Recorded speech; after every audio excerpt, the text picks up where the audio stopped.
Bom, pessoal, eu quero falar com vocês sobre dois movimentos, certo, que ocorreram também, ainda continuando aquele assunto, tema, né, sobre as reformas religiosas. Vou falar um pouco sobre a questão da doutrina calvinista, certo, e sobre a questão também do anglicanismo. Logo depois que ocorreu a reforma, né, religiosa na Europa, ela começou a se espalhar.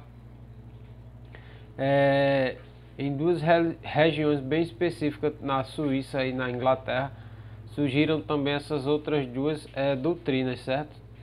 E que terminou se caracterizando como também uma doutrina assim que tinha o cunho de reforma dentro dessa questão religiosa, certo?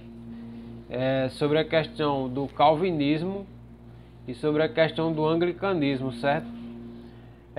João Calvino, ele nasceu em 1509 na França, e ele terminou que tendo assim contato com as ideias de Lutero e aderiu a essa questão desses movimentos, certo, reformistas, perseguindo pelas autoridades religiosas na França. Mudou-se para a Suíça, certo, onde escreveu instituições da religião cristã.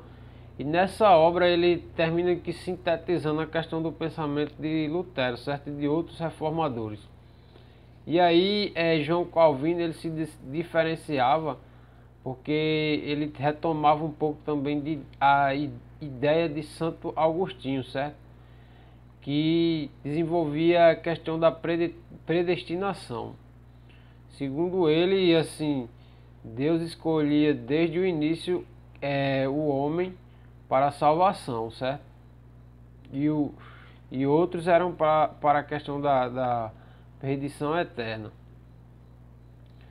E assim, ele diferenciava um pouco sobre essa questão do luteranismo, certo? Via como a salvação era um ato de predestinação, certo? Já Calvino, ele também via também isso, assim, que a salvação ela era tida como uma questão de coisas materiais também. Se o homem ele era abençoado é porque era um sinal que ele teria essa salvação, diferentemente de questões que Lutero lançava, certo?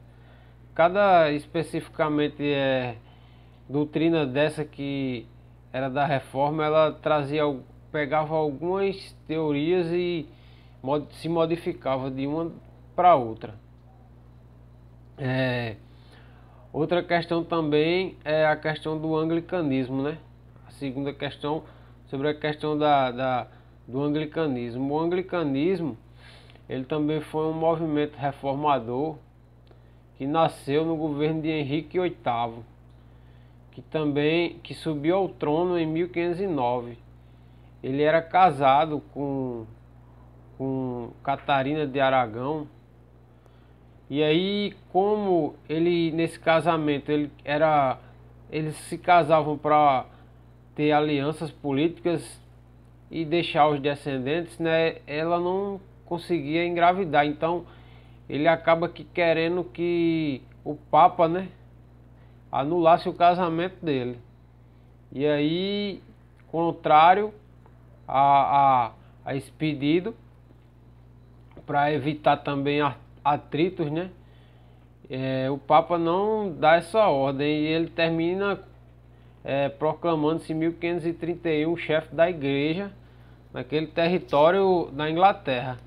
E aí pressiona o parlamento para abolir todas as taxas, né? E desligar a questão da igreja católica da Inglaterra. No caso, deixar de servir a Igreja Católica de Roma e criar a sua própria igreja. E nessa atitude ele termina também se divorciando, no caso, né, que era o objetivo maior dele. Rompe com a igreja. E o que é que acontece? Ele termina se tornando um rei e também chefe absoluto da igreja, no domínio da Inglaterra, certo? E aí muitos nobres e burgueses e camponeses apoiam ele nessa decisão. assim nascendo a Igreja Anglicana. E aí eles vão aprovando novas leis e vão confiscando os bens da Igreja Católica que tinha naquele domínio ali na Inglaterra. E aí vai se modificando, né? E diante dessas perseguições, assim, contra a Igreja Católica que era na Inglaterra, ele também persegue quem apoiava nessa época, que não queria essa separação. Então, para vocês entenderem essa questão da reforma, ela teve assim grande diferenciação. Lutero ele vê de uma forma a questão da separação da Igreja Católica, e já Calvino vê de outra forma, já Henrique VIII vê de outra forma. Cada um procurou estabelecer essa separação e modificou cada um a sua doutrina, mas tendo essa questão da separação com a questão do catolicismo e fazendo essa reforma religiosa, lançando essa questão do protestantismo, certo? Bom, era isso que eu queria tratar com vocês. Foi dividido em 2 blocos e a gente encerra nessas 2 explicações finais, certo? A questão das reformas religiosas.